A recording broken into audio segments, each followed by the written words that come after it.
saya mempunyai waktu, diberikan waktu Tuhan itu banyak. Kenapa saya nggak bersyukur lewat apa yang bisa saya berikan? Jadi sebenarnya pelayanan-pelayanan itu adalah wujud dari rasa syukur.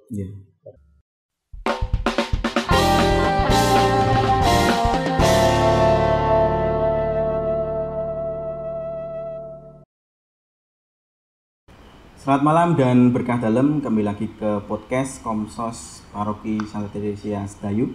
Kali ini saya kedatangan narasumber yang satu ini memiliki pengalaman dan dedikasi yang hebat sekali untuk perkembangan gereja, khususnya di Mesdinar. Dan beliau juga mempunyai banyak pengalaman di luar, yaitu aksi sosial dan banyak kegiatan seperti halnya pencinta alam juga.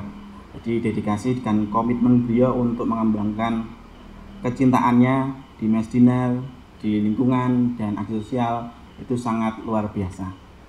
Nah, siapakah dia? Dia adalah Mas Ganung. Bisa perkenalkan terlebih dahulu Mas Ganung? Terima kasih atas waktunya. Terima kasih juga sudah mengundang saya walaupun dalam keterbatasan terutama ya. Nama saya sebenarnya bukan Ganung sih Mas. Ganung itu nama panggilan. Nama saya sebenarnya Florensius Nurlansi Mulyana. Kemudian lahir di Papungan Bersari. Kemudian besar juga di sana, di Santa Teresia Sedayu ini beberapa puluh tahun yang lalu. Lingkungan mana Mas? Lingkungannya Martinus Blendung. Oh, ikutnya Blendung. Iya, Dusunnya Papungan ya. Iya. Ikut lingkungannya di Blendung. Nah, saat ini kesibukannya apa Mas Ganung? Kalau kerja sebagai IT support di Kota Jogja, Pak, di beberapa perusahaan ya Mas ya. Instansi, kemudian ada juga yang di luar Yogyakarta, ada di Surabaya, di Solo, kemudian di Semarang gitu. Dan masih ada beberapa tempat juga. Ya, kabarnya ini Mas Ganung ini tidak terikat tapi independen merdeka ya, karena lebih enak daripada kita terikat satu instansi. Lebih banyak instansi lebih bagus gitu. Lebih banyak yang mengikat lebih bagus. Kalau tentang IT ini emang dari dulu itu hobi, utak-utik komputer dan lain sebagainya, atau kuliahnya di teknik juga Mas, di Sanata Dharma, teknik informatika. Iya. Itu tahun berapa Mas itu Mas? Masuknya tahun 95 Mas. 95. Berarti angkatan tua, itu angkatan pertama TI di Sanata Dharma. Jadi angkatan percobaan lah istilahnya. Masih di Merican atau sudah pindah ke Paingan? Di Merican 1 tahun, kemudian di Paingannya setelah 1 tahun pindah di Paingan karena gedungnya sudah jadi di Paingan. Kita pindah di Paingan. Jadi masih ada teknik informatika, teknik mesin sama teknik elektro. Hanya 3 itu yang di Sanata Dharma Paingan waktu itu. Paingan ya. Saya juga kebetulan sekolah di sana. Di jurusan apa? Kalau saya jurusan akuntansi, pendidikan. Pendidikan akuntansi. Ya. Mas Ganung ini kalau boleh tahu, ini juga punya hobi juga ya Mas ya? Selain hobi tadi meneteli komputer. Hobinya jalan-jalan di Mas. Walking adventure kayak gitu di pegunungan. Itu juga dari SMA. Dari SMA juga. SMA kelas 1. Kelas 1 itu udah mulai, kemudian sampai di kuliah itu hampir skripsi itu ikut mapalah gitu. Malah independen lagi. Mendirikan sendiri Mas. Independen lagi berarti. Mendirikan di Kalvari namanya. Kalvari. Itu waktu SMA? Enggak, kalau mendirikannya udah di kuliah Mas. Di kuliah? Karena kan SMA waktu itu dari SMA PL belum memperbolehkan ada ekstrakurikuler terutama di pencinta alam. Kemudian baru kuliah semester berapa? 97 kalau nggak, itu mulai kumpul-kumpul dengan beberapa teman, mendirikan sampai sekarang ya. Nah, ini berarti di sela-sela kesibukan Mas Ganung tadi sebagai teknisi IT gitu ya, itu juga kemarin sebelum pandemi juga terlibat juga di ekstrakurikuler pencinta alam SMA itu. Iya, ikut mendampingi juga dari pelantikan, kemudian Iya. ada pemantapan kayak itu pasti ada saya. Itu kalau kegiatan pencinta alam itu kan juga ini nggak jauh dari mencintai lingkungan gitu, nggak jauh dari hal-hal yang berbau dengan berpetualangan, tetapi tetap dalam koridor positif gitu. Iya. Itu ya Mas ya. Iya. Sebenarnya kalau kita saya sebut itu pencinta alam itu dhuwur banget ya Mas. Kalau saya penikmat alam sih sebenarnya. Menikmati alam kayak gitu. Memang dari SMA ya. Yeah. SMA berkembang, kemudian mendirikan itu tadi Kalvari, kemudian off itu ketika saya nikah itu off bener-bener. Saya pensiun itu diteruskan oleh adik-adik saya. Pencinta alam itu teruskan adik-adik saya, peralatannya juga udah saya bagi ke mereka, maksudnya silahkan dipakai. Nggak taunya saya punya anak umur 4 tahun itu ternyata dia juga senang. Jadi saya punya teman lagi sekarang untuk bulan ngalas kayak gitu. Karena hobi itu tadi ya. Hobi mungkin apa ya? Karena kalau anak kecil biasanya melihat bapaknya kayak apa sih? Senangannya utak-utik komputer kayak gitu. Biasanya juga utak-utik ketika saya bawa kompor, bawa tas kayak gitu, dia juga kok asik kayak gitu. Lihatnya seperti itu. Kemudian anak saya juga sekarang udah usia berapa ya? 12 tahun itu udah beberapa di gunung juga udah SD ini. SD SMP Mas. Hampir SMP nih, masuk SMP besok tahun besok. Ini udah masuk SMP. Gitu. Jadi ditularkan ke anak ya, hal-hal yang positif. Semoga. Dari hobi.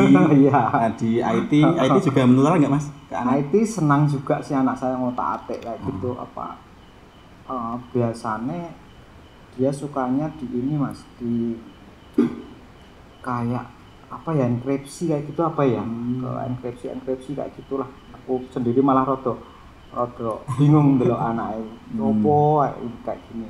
Ada ketertarikan ya. Ada ketertarikan, cuma tak batasi kan sebenarnya.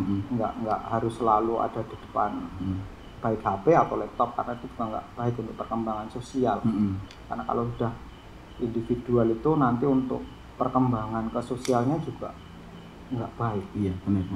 Nah ini tadi memang efek digitalisasi sekarang ini, khususnya akses internet semakin cepat begitu. Kalau misalnya kita tidak menjaga diri atau memproteksi anak untuk bermain HP atau internet, misalnya YouTube seperti itu, itu perlu adanya pendampingan dari orang tua khususnya, supaya nanti tidak kebablasan bermain YouTube atau game dan sebagainya yang merugikan diri sendiri gitu. Dan banyak orang tentunya ya. Kalau sampai kebablasan gitu. Nah, untuk pencinta alam tadi Mas, itu bisa sharing sedikit pernah kemana saja penikmat alam tadi? Kalau saya kayaknya udah pro sekali. Kalau saya hampir seluruh Indonesia sih Mas. Itu gunung ya? Iya, di gunung-gunung yang ketinggian di atas 3.000-an gitu. Itu hampir seluruh Indonesia, karena sempat juga ke Kartens, Irian Jaya. Sana pengalaman pendakian waktu itu kan tidak ini ya Mas ya, tidak perlengkapannya semodern. Baik sebenarnya kalau di ketinggian tertentu kita harus bawa oksigen. Kemudian waktu itu juga cuma modal fisik mental, memang fisik sama mental waktu itu sampai beberapa 2 kali saya ke sana Mas. Tapi juga apa ya, berbeda dengan gunung-gunung di daerah Jawa kemudian Sumatera. Itu sangat berbeda. Kalau di sana benar-benar bersih Mas, karena memang pendakinya kan nggak sehebat sebanyak di Jawa. Kalau di Jawa kan sekarang udah banyak plastik. Itu yang paling parah itu plastik Mas. Kalau sekarang rata-rata kita temui kalau dengan jalan-jalan di pegunungan plastik, sampah plastik, botol-botol plastik pasti banyak sekarang. Karena apa? Memang perbedaannya pendaki dulu, pejalan dulu dengan sekarang itu berbeda. Kalau dulu itu memang mencari kayak mungkin inspirasi. Bisa, kemudian jati diri juga bisa. Kalau sekarang mencari selfie-nya Mas, rata-rata itu. Kemudian sampah dibuang, kemudian banyak juga cerita-cerita itu yang ditinggal temannya. Jadi mereka berombongan kayak gitu, kemudian ada yang sakit, kemudian ditinggal begitu saja. Itu mungkin kalau dengan browsing di internet sangat banyak. Karena apa? Karena sosial mereka tidak kuat. Kita berangkat bersama, pulang bersama itu nggak ada. Kalau dulu itu kita mau naik aja janjian, besok ketemu di Terminal Tidar ya, kayak gitu udah pasti ini. Dan itu yang ditularkan di SMA. Di Penyita Alam Kalvari itu sebenarnya. Di pengalaman dan ilmunya sangat bermanfaat sekali untuk adik-adik SMA. Nah, ini Mas dengar-dengar juga ada aksi sosial ini katanya di daerah Mboro. Itu bisa diterangkan Mas? Kalau daerah Mboro itu aksi sosial saya di panti asuhan. Itu mendampingi kalau saya bisanya apa ya, kalau pas misalnya TIK kayak gitu ya, berkaitan dengan komputer, kemudian karena memang itu harus didampingi oleh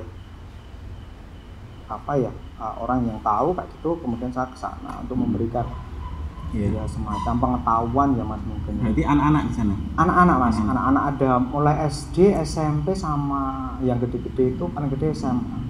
Paling gede SMA. Nanti usia ini ya, usia pendidikan Mas. Remaja. Jadi memang dari dulu itu ada kecintaan mendampingi anak-anak ya Mas ya. Dari tadi di SMA kemudian di panti asuhan gitu. Sebenarnya apa ya Mas, kita pengen menularkan ilmu gitu, pengalaman gitu. Iya, sharing pengalaman ilmu. Kalau saya ke ini Mas, ke arah apa ya namanya, ke arah saya mempunyai waktu, diberikan waktu Tuhan itu banyak, kenapa saya nggak bersyukur lewat apa yang bisa saya berikan. Jadi sebenarnya pelayanan itu adalah wujud dari rasa syukur. Dan rasa syukur kita udah dikasih banyak banget istilahnya, entah waktu, entah rezeki, entah apa, itu biasanya tak kembalikan ke istilahnya aksi-aksi pelayanan. Karena ini Mas, biasanya kan kita setiap hari pasti melihat salib tuh Mas. Salib itu pasti ada yang ke atas, ada yang ke samping kanan sampai ke samping kiri ya, horizontal. Kalau yang ke atas urusannya dengan Tuhan yang Maha Kuasa, kalau yang ke samping kanan sampai kiri sama sosial ya. Itu udah berapa lama Mas dulu di panti asuhan itu? Kalau di Mboro itu saya mulai dari tahun 2018 apa ya Mas? 2018. Lumayan. 2018 ya Mas. Itu membentuk tim atau enggak Mas? Enggak ada tim. Jadi kayak semacam siapa yang mau ikut kayak gitu. Dari beberapa teman saya yang kerjaan saya IT tadi, siapa yang mau ikut, kita di sini ada pendampingan, kemudian ada membetulkan jaringan, kemudian membetulkan komputer, membetulkan laptop dan sebagainya kayak. Mereka akan ikut berbondong-bondong, yuk kita bersyukur bersama-sama kayak gitu. Ya, baik, sebelum saya lanjutkan, ini penting juga untuk umat bahwa podcast ini sudah memenuhi protokol kesehatan yang dianjurkan pemerintah. Jadi kru-kru di sini semuanya memakai masker, jaga jarak, dan sebelumnya sudah cuci tangan menggunakan sabun. Sudah bersih Mas. Dan sanitizer juga Mas. Betul. Nah, untuk aksi sosial tadi Mas, aksi sosial tadi itu melibatkan banyak pihak atau bagaimana? Yang mana Mas? Yang di Mboro? Oh enggak Mas, kalau itu independen juga sih Mas. Jadi misalnya apa ya, biasanya saya di WA sih sama dari pengurusnya. Entah buder entah pengurusnya Mas, kami membutuhkan. Itu dikelola buder atau suster? Buder FIC. Oh, buder FIC. Nah, jadi untuk umat yang menyaksikan podcast ini, misalnya ada waktu luang, ada kecintaan khusus untuk anak, untuk IT, seni dan lain sebagainya, nanti bisa menghubungi Mas Bimo. Nanti disalurkan di panti asuhan di Mboro. Itu ya Mas ya? Iya, boleh Mas. Nah, sekarang Mas, Saya punya pengalaman menarik Mas di Putra Putri Altar atau Mes Dinar. Saya dulu ikut Putra Altar atau Mes Dinar itu tahun 2003 waktu SMP. Oh iya. Waktu itu juga Mas Gandung waktu itu pendamping saya sama Mas Antoro. Iya. Mas Antoro. Dulu gedungnya masih gedung lama. Karena sumurnya masih belum ditutup waktu itu. Terus pasturannya juga masih pasturan lama, ada jalannya kalau nggak salah sini dulu. Mas, ini masuknya. Nah, maksudnya sini. Nah, itu. Dan ini kayaknya apa yang payung itu loh Mas. Masih gedung model payung mekar atau apa kayak gitu. Iya, gedungnya gedung lama sekarang terus sama Romo Karto waktu itu dipugar dijadikan aula. Itu pengalaman menarik saya itu waktu Paskah gitu. Dulu zaman Romo Karto kan kalau misa itu bisa sampai 3 jam. Nah, ini pengalaman Mas Ganung itu di Mes Dinar tentunya banyak sekali ya. Kenapa Mas Ganung itu memilih pelayanan di gereja itu di Mes Dinar? Jadi ceritanya itu kan dulu ada 2 jalur sih Mas sebenarnya. Kalau sekarang OMK ya, saya di Mes Dinar waktu itu memang dibagi. Sama-sama saya itu berada di mungkin masa krisis apa ya Mas ya, masa krisis memang Mes Dinar juga butuh pendampingan, sedangkan yang di Mudika waktu itu namanya Mudika juga butuh pendampingan.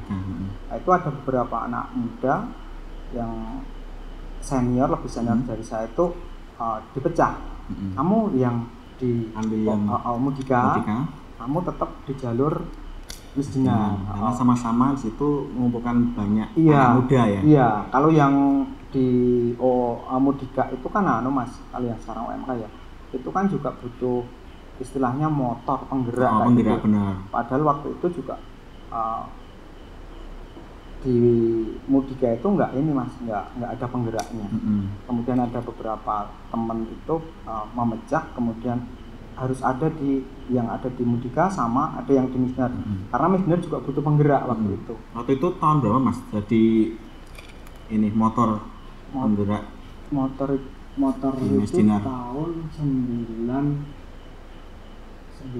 apa 92 ya Mas. Itu. Itu pokoknya masih transisi antara Romo itu masa-masa transisi 93 sekitar 93. Kalau terlibat di Mes Dinar-nya itu tahun berapa?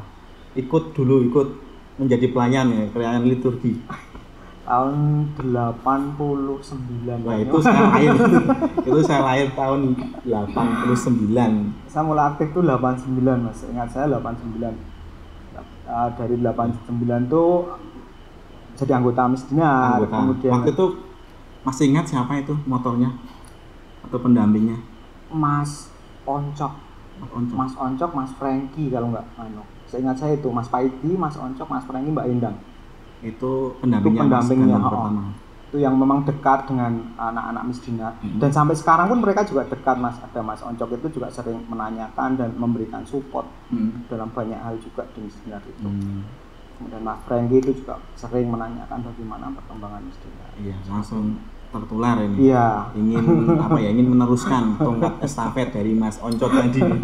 Tahun 89 berarti udah 32 tahun terus umuran saya Mas. Nah, umuran saya itu 32 tahun. 32 tahun mendedikasikan diri untuk bertugas di Mes Dinar menjadi pelayan liturgi gitu Mas. Lama sekali Mas sampai sekarang. Iya, ini kalau minggu juga masih ada pelatihan kan Mas, pelatihan.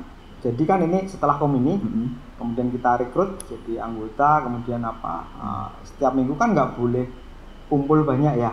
Itu dibagi beberapa tim, beberapa anak kayak gitu, maksimal kalau nggak keliru 20, jadi datang, latih, pergi, datang, latih, pergi. Itu selama pandemi ini sudah berjalan, karena kita juga udah bisa walaupun dibagi 5 kali ya, kalau 5 kali itu harus ada Mes Dinarnya semua. Dan itu juga anak-anak itu dilatih untuk nanti bisa ikut dalam misa harian, seharian. kemudian misa mingguan, dan nanti akan diambil hari raya. Betul. Nah, kalau selama menangani Mas Dinar itu hal yang menarik yang bisa diceritakan? Minimal mereka nanti bisa menemukan rumah kedua, Mas. Bahwa rumah Itu kedua gereja. mereka itu gereja.